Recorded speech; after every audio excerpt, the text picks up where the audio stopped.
Assalamualaikum warahmatullahi wabarakatuh. Yang terhormat Ibu Insinyur Diah Sawitri STMT selaku dosen pengampu mata kuliah Aplikasi Teknologi dan Transformasi Digital kelas 6.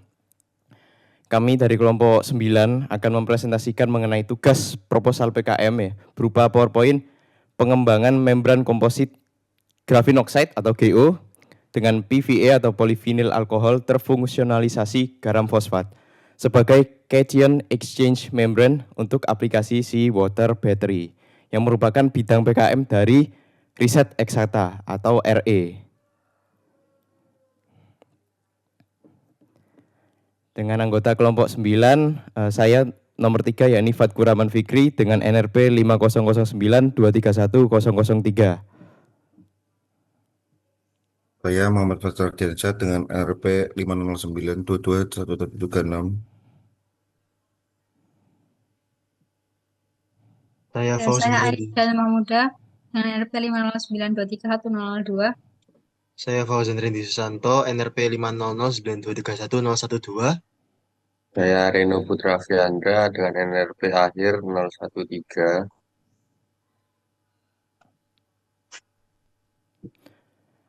Ya, adapun slide selanjutnya yakni membran komposit GO-PVA terfungsionalisasi garam fosfat. Ini adalah bab pendahuluan, jadi pendekatan material hijau untuk aplikasi seawater battery. Next. Hal yang melatar belakangi dari penelitian kami adalah konteks kebutuhan energi dan potensi seawater battery itu sendiri. Dari gambar 1 terlihat bahwa Indonesia memiliki sebaran kepulauan dan wilayah laut sebagai potensi wilayah penerapan seawater battery. Kebutuhan listrik di wilayah pesisir, kepulauan, dan daerah terpencil Indonesia terus meningkat, menuntut solusi penyimpanan dan energi yang aman, terjangkau, dan berkelanjutan.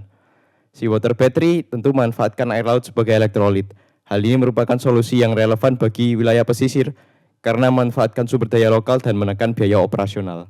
Kinerja membran pemisah atau ion Na+ antara anoda dan katoda, sebagaimana yang ada pada gambar 2, di mana anoda tersendiri itu adalah bagian dari pengisian Na+ dan pengosongan Na+ yang ada pada gambar 2 ini bagian air lautnya adalah anoda.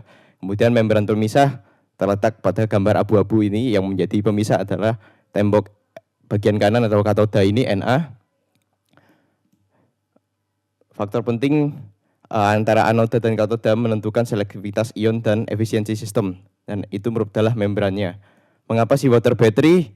Karena sumber daya lokal, manfaatkan air laut yang berlimpah di wilayah pesisir dan kepulauan, biaya operasional rendah, menekan biaya dibandingkan teknologi penyimpanan energi konvensional, dan pemerataan akses listrik, mendukung penyediaan listrik merata di geografis kepulauan Indonesia. Next. Latar belakangnya, jadi yang lazim digunakan sebagai membran pemisah tadi itu biasanya adalah polyvinyl alkohol di skala laboratorium. Kemudian polyvinyl alkohol biasanya memiliki konduktivitas ionik tinggi. Namun apabila tanpa menggunakan grafin oxide atau filler lainnya, maka terjadi peningkatan sifat water uptake dan swelling.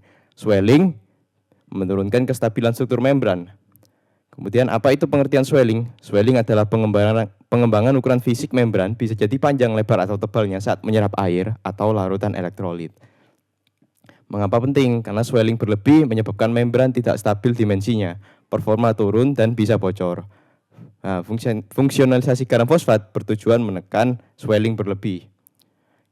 Kemudian water uptake, apa itu istilah water uptake? Adalah jumlah air yang bisa diserap membran dinyatakan sebagai persentase penambahan massa dari kondisi kering ke kondisi basah. Mengapa penting? Air di dalam membran membantu ion Na+ bergerak. Apabila terlalu rendah, maka ion susah lewat. Apabila terlalu tinggi, membran menjadi lembek dan swelling meningkat. Solusinya, penambahan grafin oxide tentu akan ditambahkan supaya terjadi keseimbangan stabilitas mekanik dan mengendalikan water uptake tanpa menurunkan konduktivitas. Ini adalah fokus penelitian yang ada pada bagian bawah slide.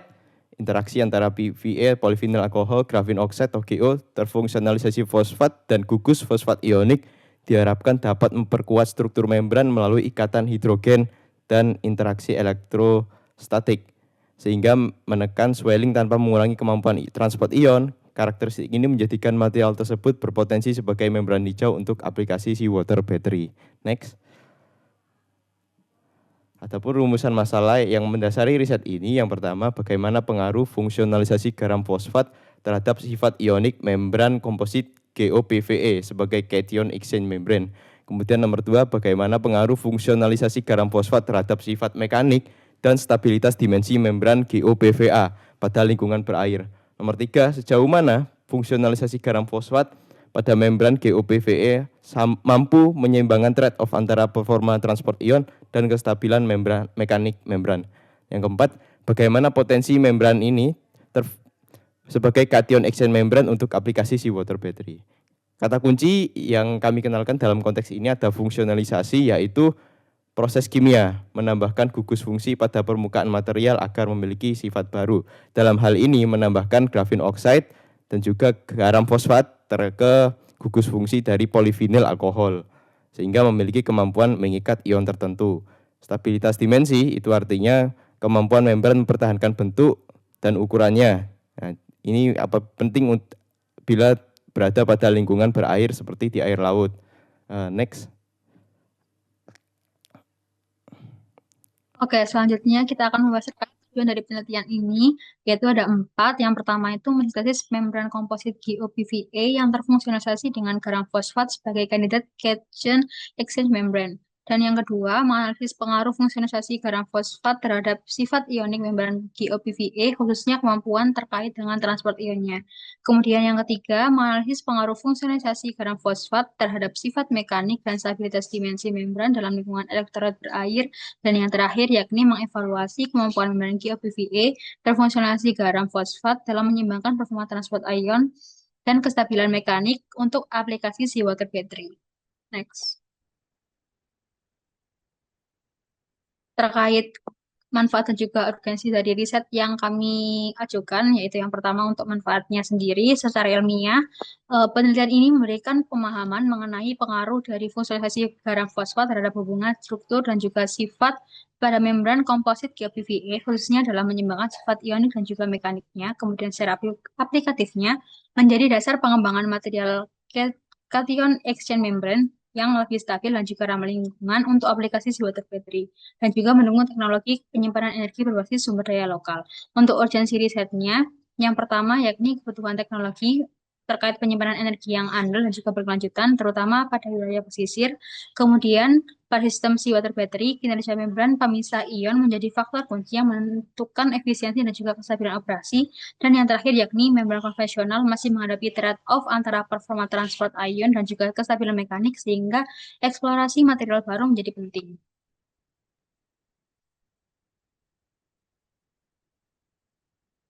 Untuk keutamaan risetnya, nilai kebaruan yang kami tawarkan yaitu pendekatannya tidak hanya meningkatkan terhadap satu aspek saja, yakni performa membran, tetapi juga menyeimbangkan tentang sifat ionik dan juga mekanik secara simultan. Kemudian kami juga mengangkat garam fosfat sebagai agen fungsionalisasi yang ramah lingkungan sebagai material hijau yang mendukung pengembangan material berkelanjutan. Kemudian yang terakhir yakni relevansi tinggi, yakni selaras dengan pengembangan material fungsional polimer dan nanomaterial untuk sistem elektrokimia berbasis air laut.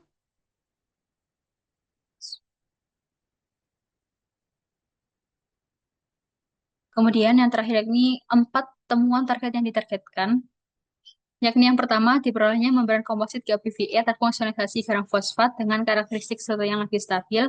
Yang kedua, identifikasinya pengaruh garam fosfat terhadap sifat ionik membran, khususnya yang berkaitan dengan transport ion. Yang ketiga, teridentifikasinya pengaruh fungsionalisasi garam fosfat terhadap sifat mekanik dan juga kestabilan dimensi membran dalam lingkungan yang berair. Dan yang terakhir yakni diperolehnya pemahaman mengenai mekanisme peran garam fosfat dalam menyeimbangkan trade-off antara performa ionik dan juga kestabilan mekanik membran. Dapat dilihat juga tentang gambar gugus fungsi dari grafin oxide dan juga garam fosfatnya. Next. Baik, di sini kita akan membahas bab 2, yaitu tinjauan pustaka, yang dimana bab ini akan melihat landasan ilmiah dan mendasari riset dari mulai kerja sama seawater baterainya dan tantangan membran. Lanjut, di sini ada yang pertama itu ada seawater baterai dan peran membran sebagai pemisah ion. yang dimana si water ini adalah sistem penyimpangan energi yang menggunakan air laut sebagai elektrolit. Dan di sini cara kerjanya itu melibatkan tiga komponen. Yang pertama itu ada anoda, terus yang kedua itu pemisah ion, membran pemisah ion, dan yang ketiga katoda. Nah, di bawah itu ada gambar yang merupakan representasi skematik reaksi elektrokimia anoda dan katoda, yang dimana pada anoda itu biasanya berbahan natrium, terjadi reaksi oksidasi yang melepaskan elektron dan ion Na+, yang dihasilkan kemudian bergerak melewati membran menuju katoda. Dan tempatnya itu terjadi di reaksi reduksi. Dan selanjutnya di sini ada letak pentingnya membran itu. Membran bukan sekedar pemisah fisik. Dia harus mampu meloloskan ion Na+ secara selektif sekaligus mencegah percampuran elektrolit, anoda, katoda. Di situ itu semakin baik selektivitasnya dan konduktivitas membran itu semakin efisien sistem baterai ini bekerja. Bisa di next. Terus yang kedua itu ada membahas tentang trade-off konduktivitas, ionik, dan stabilitas membran. Nah, di situ tantangan ini itu tantangan inti dalam pengembangan membran penukar ion. Nah, yang dimana itu bisa disebut trade-off, yaitu kondisi di mana meningkatkan satu sifat justru memperburuk sifat lainnya. Ketika itu kan ketika kita meningkatkan konduktivitas ionik membran itu biasanya apa ya, artinya itu membran menjadi lebih mudah menyerap air dan di kondisi tersebut disebut water uptake yang tinggi. Akibatnya itu membran mengalami swelling atau pengembangan fisik. Terus sebaliknya, jika kita menekan swelling terlalu agresif, konduktivitas ionik bisa turun sehingga ion Na+-nya sulit berpindah dan performanya itu ikut menurun. Nah, jadi tantangannya di sini tuh bagaimana membuat membran yang memiliki konduktivitas tinggi sekaligus tetap stabil secara dimensi dan mekanik. Inilah research gap yang ingin dijawab penelitian ini. Bisa dilanjut di bab selanjutnya. Itu di sini ada membran komposit GO dan PVA. Nah, yang dimana GO itu grapene oxide dan PVA itu polyvinyl alkohol. Nah, itu merupakan material utama dari membran komposit yang dipakai. Nah, di mana GO itu nanomaterial dengan luas permukaan yang sangat besar dan kaya akan gugus oksigen aktif seperti karboksil dan hidroksil. Nah, gugus ini memungkinkan GO berinteraksi kuat dengan matriks polimer dan di sekitarnya, sekaligus membentuk jalur transport ion yang lebih teratur. Dengan kata lain, GO berkontribusi pada kekuatan mekanik morfologi membran yang lebih baik. Di sisi lain, ini ada PVA, yaitu polimer yang mudah difabrikasi dan dapat membentuk film yang homogen. Nah, di situ sangat cocok sebagai matriks untuk transport ion. Namun kelemahannya itu ada sifat hidrofilik yang tinggi yang membuat PVA cenderung menyerap air dan mengalami swelling berlebihan. Nah, di mana ketika GO dan PVA digabungkan itu, kestabilan mekanik meningkatkan melalui interaksi antar gugus fungsi keduanya. Namun, estimasi trade-off-nya antara sifat ionik dan mekanik masih belum sepenuhnya terpecahkan. Nah, di sinilah diperlukan pendekatan tambahannya. Bisa dilanjut di tinjauan pustaka berikutnya yang ada fungsionalisasi fosfat dan research gap. Di sini pendekatannya itu diusulkan untuk menjembatani trade-off adalah trade-off tersebut. Ya, fungsional GO menggunakan garam fosfat sebuah pendekatan material hijau yang dimana ketika GO difungsionalisasikan dengan fosfat lalu dikombinasikan dengan PVA itu tadi hasilnya adalah membran dengan ketiga keunggulan sekaligus stabilitas mekanik yang lebih baik, water uptake yang lebih terkendali sama konduktivitas ioniknya itu tetap terjaga bahkan bisa meningkat. Hal ini terjadi karena interaksi antar GO, gugus, fosfat, dan PVA membentuk jaringan polimer yang lebih rapat melalui ikatan hidrogen, interaksi sama sehingga Swelling dapat ditekan tanpa menghambat jalurnya transport ion. Lalu garam fosfat juga dipilih karena itu sifatnya jauh lebih ramah lingkungan dibandingkan agen cross-linking konvensional seperti glutaraldehida dalam jumlah yang besar. Dengan demikian, research gap yang ada di situ itu yaitu sulitnya mengoptimalkan sifat ionik dan mekanik secara bersamaan pada membran GO, PVA, dan inilah yang dijawab oleh penelitian ini melalui fungsional garam fosfat sebagai agen modifikasi. Bisa di next. Nah, metode riset yang dari penelitian yang kami lakukan, penelitian ini menggunakan metode eksperimental untuk mengkaji pengaruh fosforisasi sebagai agen fungsionalisasi hijau pada membran komposit, grafin oxide, dan polivinil alkohol terhadap kinerja transport ion pada aplikasi seawater baterai.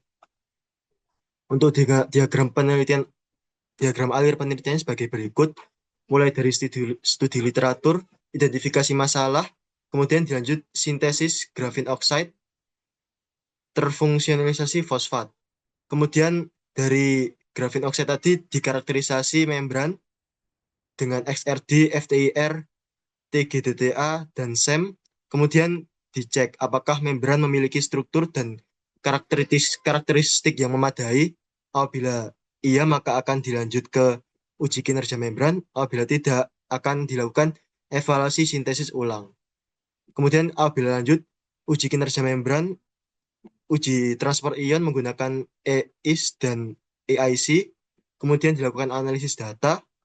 Setelah itu diambil kesimpulannya, kemudian menyusun laporan penelitian, dan kemudian selesai.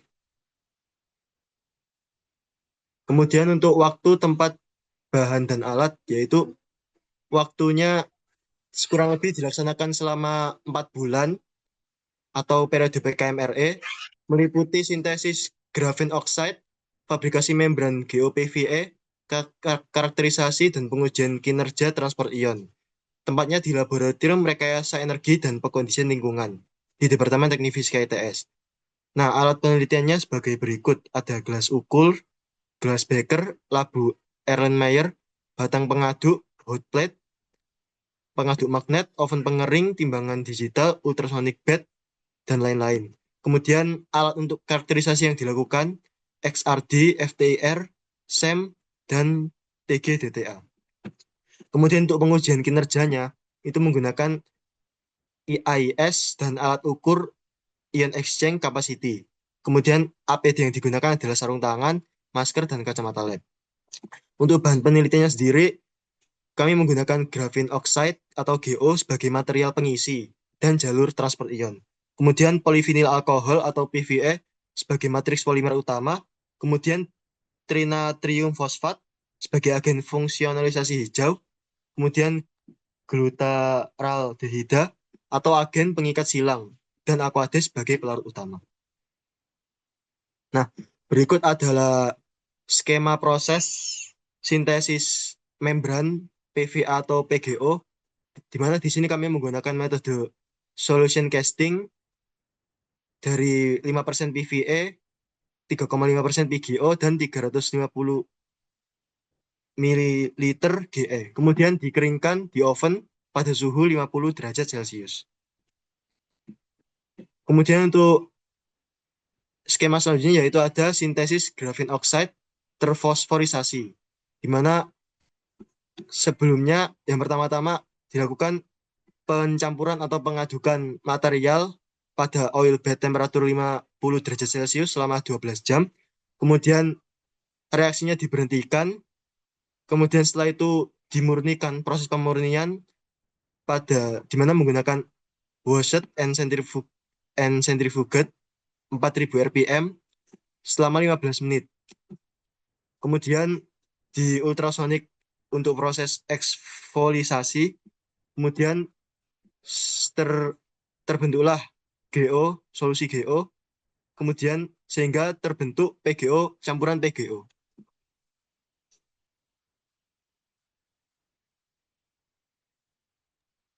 Oke, selanjutnya masuk ke variabel penelitian. Secara umum, variabel penelitian terdapat tiga, yaitu variabel bebas, terikat, dan variabel kontrol. Variabel bebas dalam penelitian ini adalah fosforisasi pada graphene oxide yang diperoleh melalui proses fungsionalisasi melalui menggunakan graphene fosfat. Variabel ini menjadi faktor utama yang ingin kami amati pengaruhnya terhadap performa membran. Selanjutnya, variabel terikat untuk penelitian ini adalah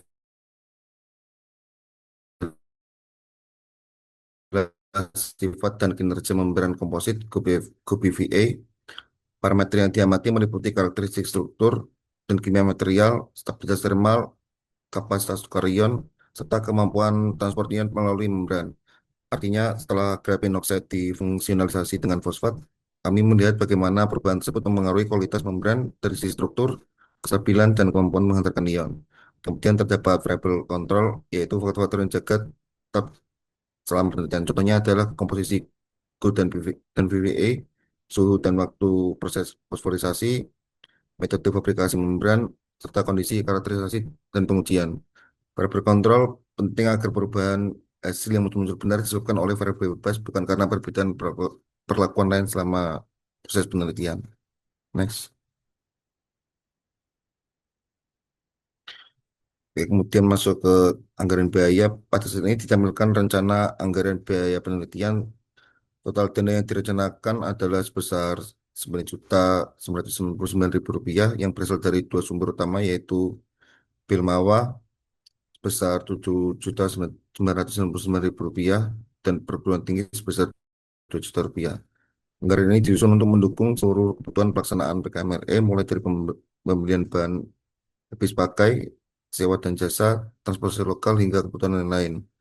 Komponen terbesar dapat pada bahan habis pakai, yaitu sebesar Rp5.700.000 dari Bilmama dan Rp300.000 dari perguruan tinggi.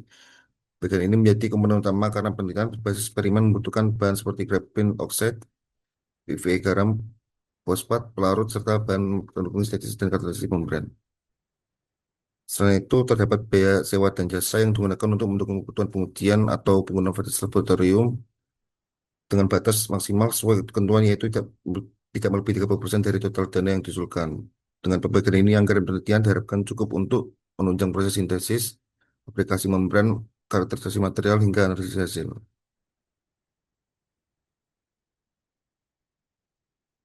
Oke, kemudian ke judul kegiatan, yaitu pada bulan pertama, yaitu studi literatur, identifikasi permasalahan, penyusunan ujian metode, dan ira penelitian yang ditanggung jawab oleh Reno.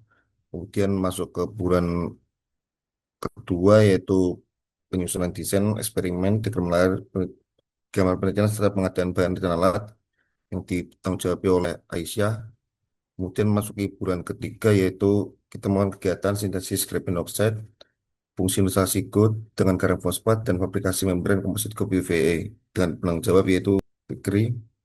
Kemudian masuk bulan keempat, yaitu ada kegiatan karakterisasi membran serta pengujian transport ion dan evaluasi kinerja filter baterai dan alat eksperimen.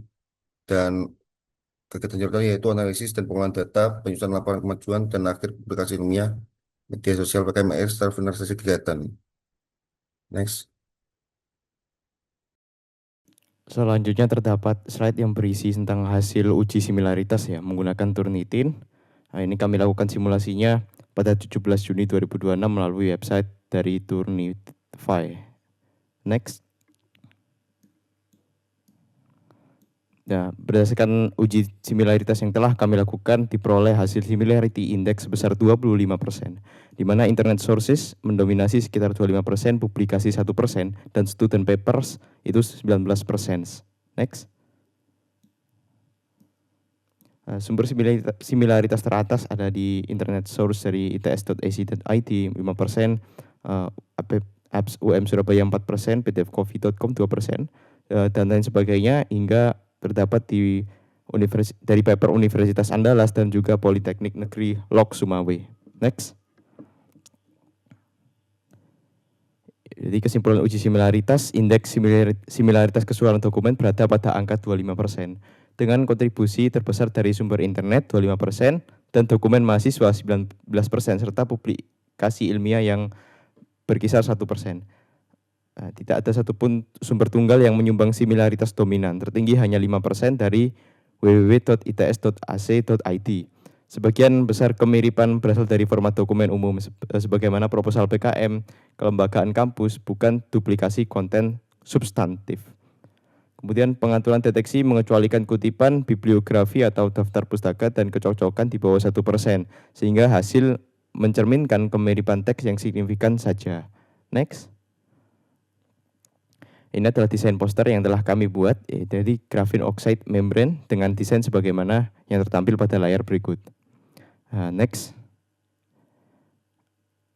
Selanjutnya ada daftar pustaka yang kami gunakan untuk menyusun proposal dan juga PowerPoint dari topik kami ini. Next. Demikian, terima kasih Ibu Insinyur Dia Savitri STMT atas waktu yang diberikan dan diluangkan untuk melihat presentasi dari kelompok 9. Apabila ada mohon maaf apabila ada salah kata dari kami sangat berterima kasih. Wassalamualaikum warahmatullahi wabarakatuh.